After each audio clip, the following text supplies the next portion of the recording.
Okay, good morning, Year 12. I hope you all had a really nice weekend. So the purpose of today's assembly is to introduce something we're calling Pathway to Year 13. So you will know that for the majority of Year 13 students, Friday was their last day of compulsory lessons.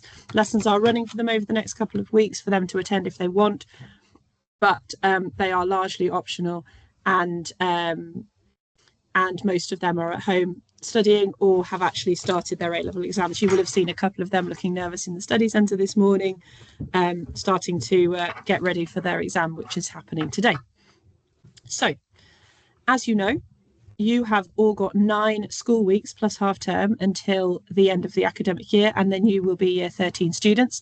And so over the next few weeks, I'm going to have a series of assemblies to prep you for what you all need to be doing now to get yourselves completely ready to be in Year 13. So in the coming weeks, what have we got going on? We've got the work experience week that's straight after half term. We've got your end of Year 12 progression exams.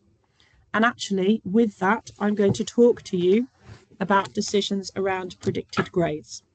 So I told you this in September, but I'm going to tell you again that these progression exams will in large part, not exclusively, but will in large part inform your predicted grades, because these progression exams are exams whereby you've learned a whole year's worth of content.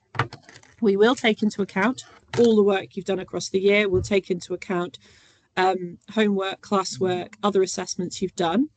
But because the other assessments you've done, you haven't covered the whole year's worth of content. The one in the autumn term, for example, you would only have actually covered a few weeks worth of content. This exam is the one that really gives us an indication of how you're doing in the subject. I want to be absolutely clear with all of you that every year UCAS, and this is for those of you planning to apply for university, UCAS keep a track of the grades that teachers predict and schools predict and the grades students actually get. Meaning, if I predict you a grade and you then don't get that grade, you get something lower, that negatively affects next year's applicants. Now, I was completely strict last year, completely strict the year before, and I've been completely strict every year I've been head of sixth form, and that protects you. That means that UCAS and the universities know that our predicted grades are very reliable. What that also means is I've got to be strict with you, and I tell you now, I'm not going to predict anyone a grade, and I sign off on every grade before it goes. I'm not predicting anyone a grade for university that I've not seen clear evidence they are capable of achieving. So these progression exams, and I say this not to scare you, I say this because you have now got 6 more school weeks plus half term, so you've got 7 weeks until the progression exams. You have got a lot of time to prepare. I say this because it wouldn't be fair for me not to tell you and then you not to prepare appropriately and you to be shocked. So the reason we're doing these assemblies and the reason that I'm talking to you about this now and the reason I spoke to you about it back in September is so that it's not a shock to you that you have to take these exams very, very seriously. After the exams are over, you have a careers conference. That is when we will launch your application for either university, an apprenticeship, college, a job, whatever you decide to do. That's a 2-day conference with different pathways. You'll get the chance to either go to a load of sessions about applying for university or about applying for apprenticeships or applying for college. You'll pick the pathway you want to take, depending on what you think you might want to do. And off the back of that, you will write a good chunk of your application so that you can then continue that over the summer holiday. The other thing is, you know that in Year 13, some students get to study at home in the afternoons if they have study periods.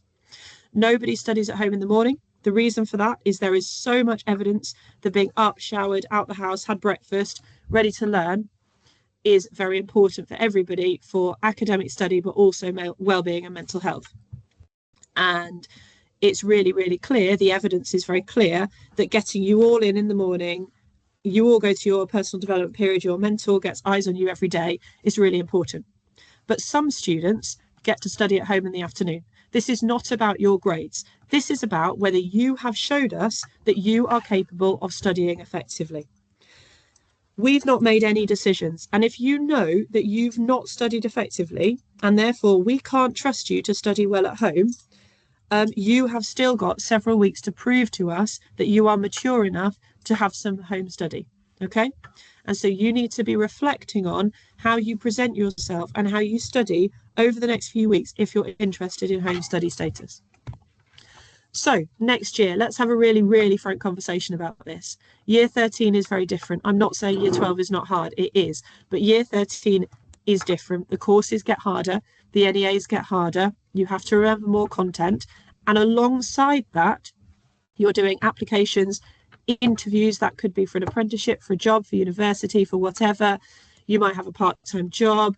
Life happens, you turn 18, you might start to become financially independent, meaning you need to work more hours at your part-time job.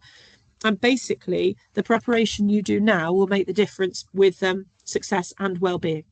It's really common for students not to do enough work in year 12 and think, oh, I'll sort it out in year 13. What you will find if you do that, and I mean this not to scare you, I mean this to prepare you, is that will be too little too late. It's not too late now, but you need to work really hard in the next few weeks to get yourself fully prepared for year 13. Otherwise, it's going to be very, very tricky. And as I said, I'm saying this to you, not because I want to scare you, not because I want to stress you out, I don't, but because ultimately I know you deserve to understand the full picture of what's going to happen. In terms of well-being, obviously, wellbeing support is a high priority to us. We have a counsellor, we have a group of amazing mentors who will support your wellbeing. We have Mrs. Hosking. There's lots of stuff we do to support your wellbeing. But actually, the thing you can do the most to support your wellbeing is do the work early enough that it's not a panic at the end. Okay, so today's assembly is about expectations of study. So firstly, a reminder that you are expected to be present in school and working during every study period. So year 12, the school day is 8:45 until 3:15. We've had to contact a few parents recently because some of you have gone home a little bit early. That's not acceptable. You need to be in school and working during every study period. It's really important that these are not free periods. Some of you talk about them as frees. They're not frees, they are study periods. All of you have enough work to fill the time. If you feel that you have not done enough, then you don't understand all the study that is required. Back in September, I did a series of assemblies about revisiting your lessons, using your resources, testing yourself, lots of things. There is a huge amount of work that you should be doing outside the classroom in addition to your homework, coursework, and anything set by your teachers. So if you feel you don't have enough work to fill the time, you must come and speak to us. A reminder that chat must be kept to a minimum and must be work related. You can work together in pairs or small groups, and you should complete homework and follow the cycle of independent learning. We recommend that students spend 5 hours per subject outside the classroom working, in addition to set homework, by following the cycle of independent learning. You will notice that we have rearranged the downstairs study area for a very, very specific reason. And in a minute, I'm going to talk to you about exactly what your studying should look like. So I'm going to give you a minute to reflect, and I would like you to be really honest with yourself. Which of these describe you? Do you use study periods for socialising and fun? And I want to be clear that you can still have your work out in front of you and write a few sentences whilst be chatting away, giggling away. That's not real hard, good quality studying. Do you use study periods for relaxing and winding down? Do you get up 15 minutes before break and go for a stroll? Do you decide you need a 20-minute walk around the school to have a little break after you've studied for 10 minutes? Do you go on your phone and play some video games when you've done a little bit of work? Now, this is an important one. Do you sit in the same spot with the same people during every study period? And the reality is, does that actually help you? Does that actually mean that you can study to a really high standard? Now, I think a lot of you only do your straightforward, easiest work in study periods, and you save the work that requires deep focus for home, meaning that you are not using the time of day when you are freshest, i.e. early in the morning, productively. And do you think of ways to avoid doing work in study periods? I'm going to give you 30 seconds to reflect on whether any of these describe you. I think for most of you, at least one does.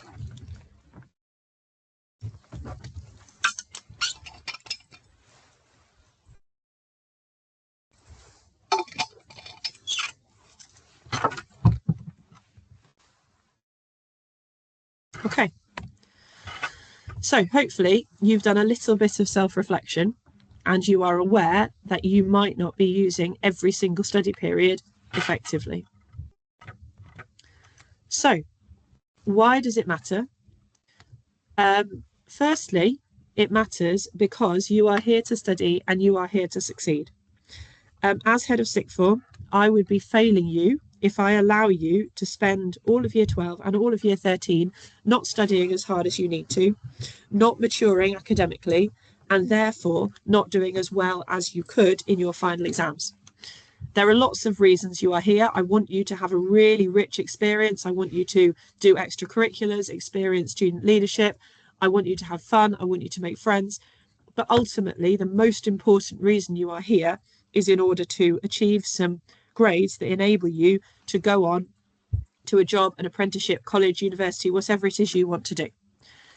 And if you're not putting the work in first and studying productively, then we won't be able to award you afternoon home study status, because we know that your final grades will reflect your study habits.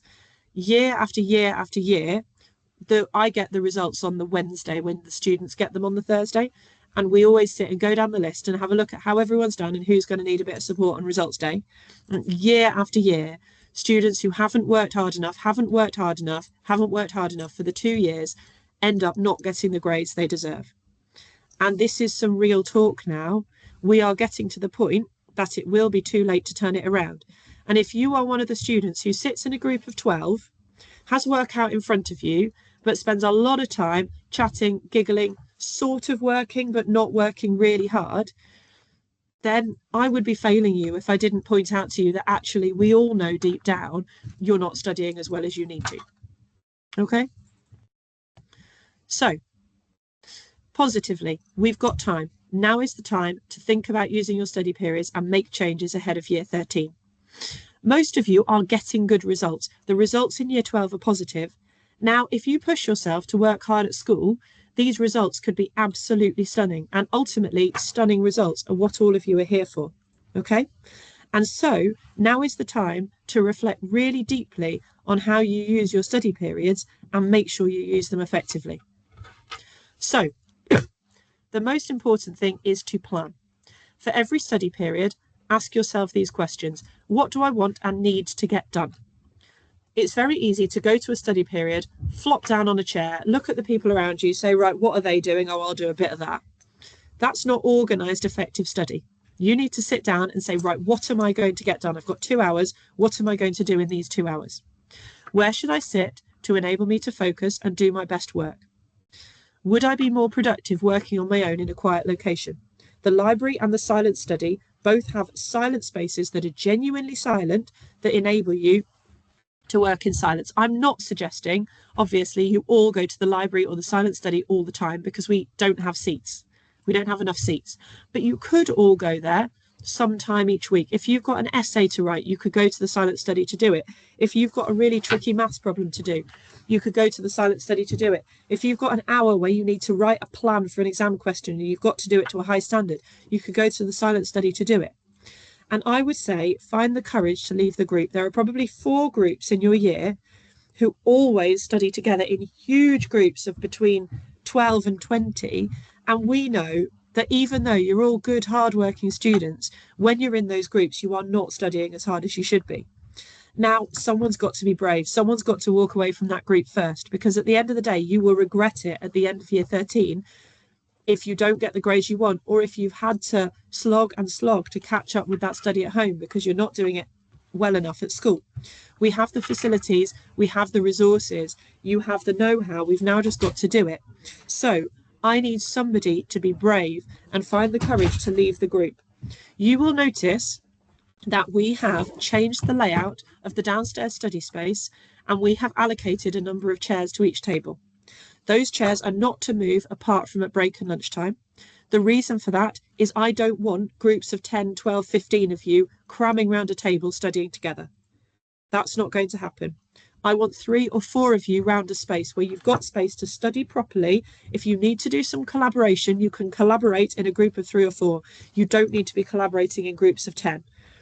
And you can sit around and you can use that space super effectively. We've run the numbers, and now year 13 are not in for study periods. There's enough seats for all of you all the time. So it won't be a problem. It just means you're going to have to spread across the rooms a little bit more effectively.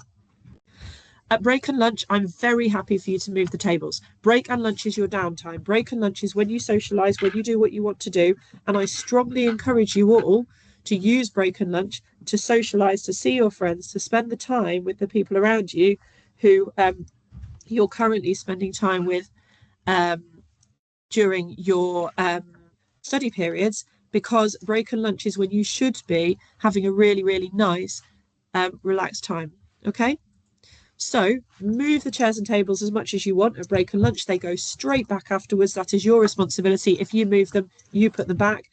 If we find you are not putting the tables and chairs back, then that's going to be more of a problem.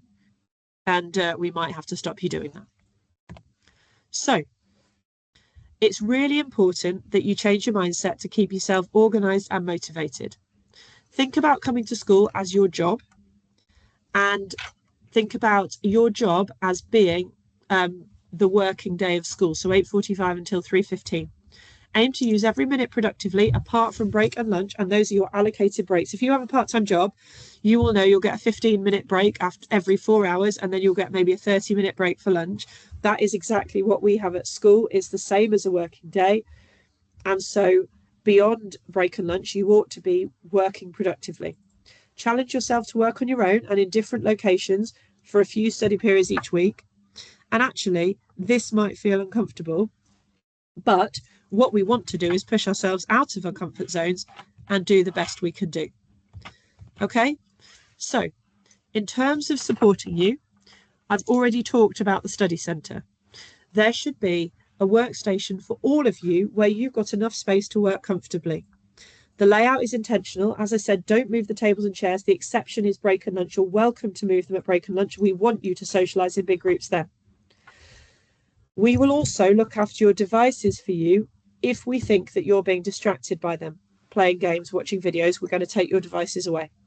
Now, I want to give a very clear point of clarification here.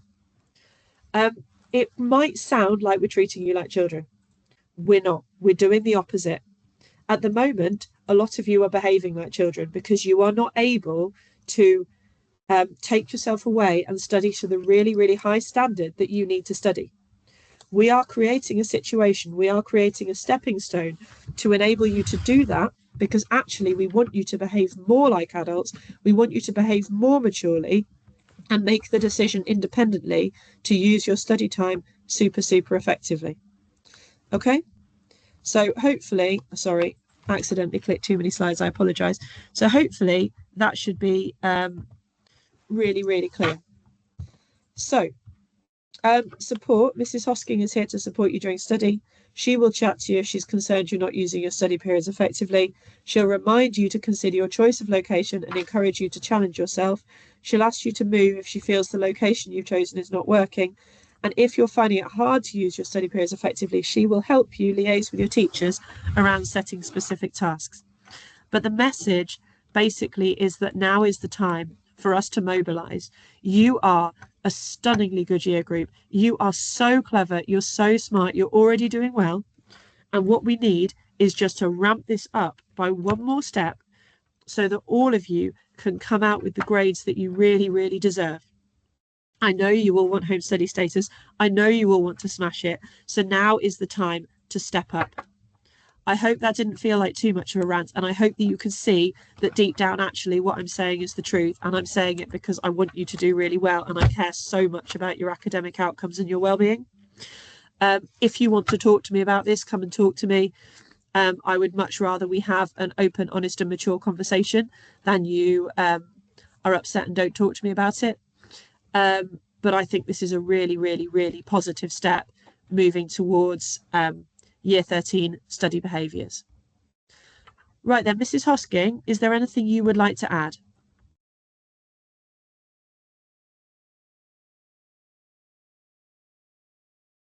Hi, sorry. No, nothing from me. I'll be coming around to talk to everybody. I hope you all like the new layout. It's there to support you, and we'll see how it goes. See you all later. Brilliant. All right. In that case, that's all from us. Thank you so much for listening. I hope you have a lovely day. Bye bye. That was so good.